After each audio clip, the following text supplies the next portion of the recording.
इंदौर में हत्या की एक सनसनीखेज घटना सामने आई, जहां फिल्म दृश्यम के स्टाइल में गर्लफ्रेंड के भाई की गोली मारकर हत्या कर दी और अपना गुनाह छुपाने के लिए शव को नाले के किनारे दफना दिया। डीएसपी उमाकांत चौधरी ने बताया कि खुड़ेल थाने में 3 मई को गुमशुदगी की रिपोर्ट दर्ज हुई थी, जिसमें परिजनों ने बताया था कि ग्राम सिमलिया चाव निवासी 1 मई को 21 वर्षीय विशाल चौहान घर से शादी में जाने निकला था, लेकिन घर नहीं लौटा। मामले की गंभीरता को देखते हुए पुलिस ने अपना मुखबिर तंत्र सक्रिय किया। इस बीच पुलिस को सूचना मिली कि विशाल की रोहित परमार नामक युवक ने हत्या कर दी है, जबकि उसका शव छोटी खुड़ेल तालाब के पास दफनाया है।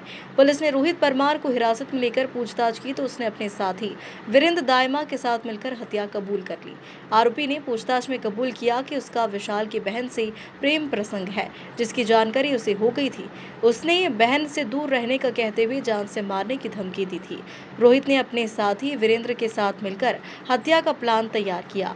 1 मई को रात उसे तालाब के पास बुलाया और पिस्टल से गोली मारकर हत्या कर दी और शव को वहीं दफना दिया। पुलिस ने आरोपी को लेकर तालाब पहुंची, जहां से मृतक का शव निकालकर पोस्टमार्टम के लिए पहुंचाया गया। देखिए, खुड़ेल थाने में गुमशुदगी की रिपोर्ट 3 मई को दर्ज हुई थी।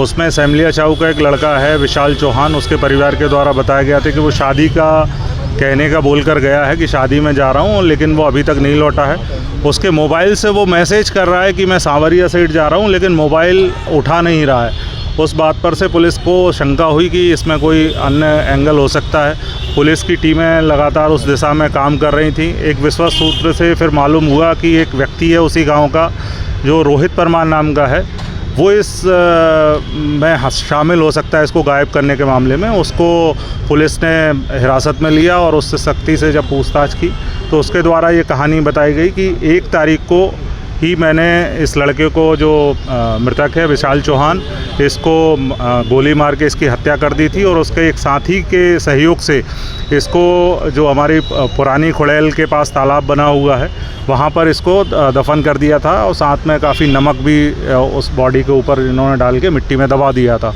उस सूचना के आधार पर एफएसएल टीम, रेवेन्यू के अधिकारी और पुलिस की टीम के द्वारा शव को वहाँ से निकलवाया गया, जिसमें लगभग 15-16 दिन होने से बॉडी काफ़ी डिकम्पोज हालत में हमें मिली है। उसको पीएम के लिए भेजा गया है। पीएम और एफएसएल की जांच के उपरांत ये पता चलेगा कि इसकी मृत्यु कैसे हुई है। जो आरोपी है उसने जो बताई है कि गोली मारने से हुई है, उसमें पता चलेगा। प्राथमिक तौर पे जब इसकी कहानी के हिसाब से इसने बताया कि 1 तारीख को मैंने उसको गोली मार दी थी और 2 तारीख को उसके ही मोबाइल से उसके घर वालों को उसने मैसेज किया कि मैं सांवरिया साइड जा रहा हूँ।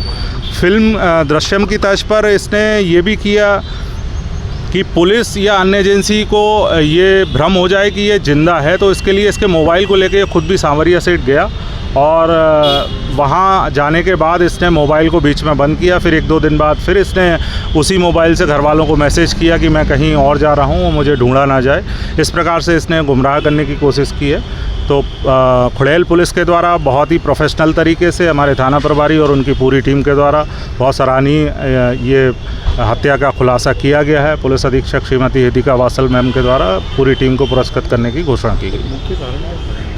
इसमें जो मृतक है उसकी बहन से इस आरोपी का कहना है कि उसके संबंध थे, वो मिलने में ये रोड़ा बनता था, धमकी देता था और पैसे की मांग भी करता था। पर ये अभी आरोपी के द्वारा कही गई बातें हैं, इनको पुलिस विवेचना में वेरीफाई किया जा रहा है। उसके बाद जो भी आगे तथ्य आएंगे आपको अवगत कराएंगे। पिस्टल कहाँ से लेके आया था? कोई अपराधी? इसके दोस्त से ही इसने बताया कि उसकी सहायता से इसने पिस्टल ली है। अभी पिस्टल को भी इसकी निशानदेही पे सर्च किया जा रहा है और तालाब में फेंकना इसने बताया है। तो आगे जो भी चीज़ें आएंगी उसके हिसाब से इसमें कोई भी शामिल है इसके साथ? इसमें अभी तक जो जानकारी है, इसमें चूँकि ये और इसके दोस्त ने प्राथमिक तौर पे जिस दिन हत्या की थी उस दिन शव को गाड़ने में इसका काम हुआ था। इसके बाद जब इंदौर में बारिश हुई तो इनको लगा कहीं शव ऊपर ना आ जाए, लोगों को दिख ना जाए, तो इन्होंने 2 लड़कों को पैसे दिए जो आसपास के क्षेत्र के ही थे और उन लड़कों के माध्यम से फिर से यहाँ जाके काफ़ी मात्रा में नमक बॉडी के ऊपर डाला और फिर से उसको दबाया। तो इस प्रकार से इसमें अभी तक 4 आरोपी पुलिस के द्वारा अभी पता लगाए गए हैं और एक जो मुख्य आरोपी है उसकी गिरफ्तारी कर ली गई है। बाकी आरोपियों की तलाश के लिए हमारी टीमें रवाना हुई हैं, शीघ्र ही उनको गिरफ्तार कर लिया जाएगा। इसने 40,000 रुपये का बताया कि मैंने 40,000 दे के 2 लड़कों को इसके लिए सहयोग लिया था। आरोपी ने पुलिस को गुमराह करने के लिए मृतक के मोबाइल से परिजन को मैसेज कर सावरिया सेठ जाने की बात कही। फिर खुद मोबाइल लेकर सावरिया सेठ भी गया ताकि मोबाइल की लोकेशन वहीं की निकली। लेकिन जब बारिश हुई तो आरोपी को लगा कि शव ऊपर आ सकता है, जिसके चलते आरोपी ने 2 लोगों को 40,000 रुपए देकर फिर से शव को गहरे गड्ढे में दफनाया और शव को डिकम्पोज करने के लिए नमक डाल दिया था, जिसे पुलिस ने 15 दिन बाद फिर बाहर निकाला।